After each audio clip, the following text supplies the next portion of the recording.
Hallelujah.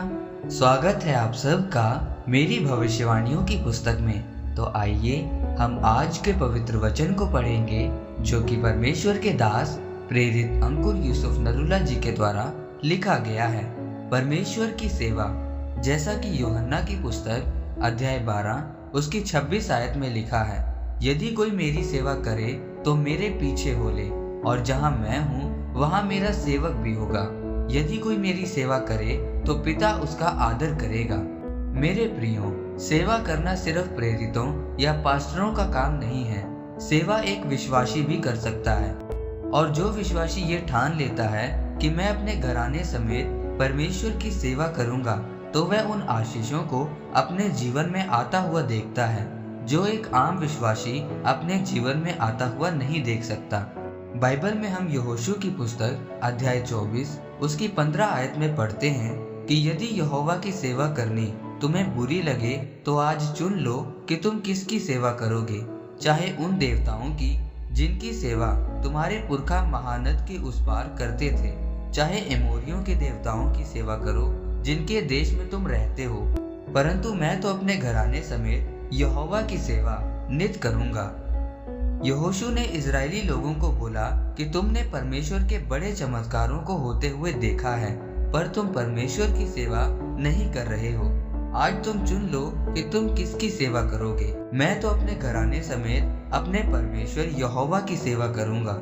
मेरे प्रियो, अगर सेवा करना सिर्फ प्रेरितों या पास्टरों या सुसमाचारकों का काम होता तो यहोशू इजरायली लोगों को ये ना कहता कि तुम चुन लो कि तुम किसकी सेवा करोगे। मेरे प्रियो, इसका मतलब है कि जिन लोगों ने तौबा कर ली है, बपतिस्मा ले लिया है, वह सब लोग सेवा करने के लिए चुने गए हैं। और जिस व्यक्ति ने धरती पर परमेश्वर की सेवा की, उसका वंश कभी भी टुकड़े नहीं मांगेगा, वह कभी भी गरीब न होगा। सेवा करने का मतलब ये नहीं है कि आप चर्च बनाएं या फिर सुसमाचारक की तरह प्रचार करें। सेवा कई प्रकार की है। अगर आप काफी सालों से चर्च के सदस्य हैं तो अब आपको चर्च में सेवादार होना चाहिए, चाहे वो सेवा दरी साफ करने की हो या गवाहियां लिखने की हो या फिर चर्च में गाने की हो। आप किसी न किसी सेवा में जरूर होने चाहिए। मेरे प्रियो, प्रभु यीशु मसीह ने बोला है कि जो कोई मेरी सेवा करेगा तो जहाँ मैं हूँ वहाँ मेरा सेवक भी होगा और मेरा पिता उसका आदर करेगा।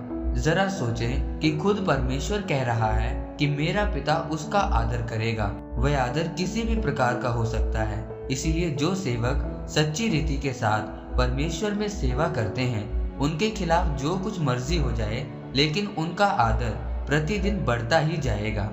इसीलिए मेरे प्रियो, अगर आप चाहते हैं कि जो आशीष और आदर परमेश्वर ने आपके लिए रखा है वह आपको मिले, तो उसके लिए आपके जीवन में परमेश्वर की सेवा होना बहुत जरूरी है। चाहे वो सेवा कोई भी क्यों ना हो, तब आप परमेश्वर से आदर और आशीष को पाएंगे।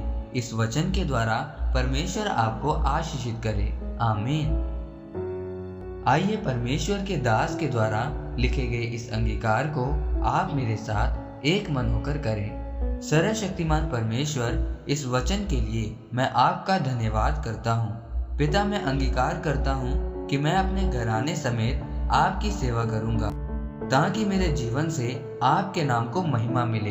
प्रभु यीशु मसीह के नाम में आमीन। परमेश्वर आप सबको आज के वचन के ऊपर मनन करने के द्वारा आशीषित करे। आमीन।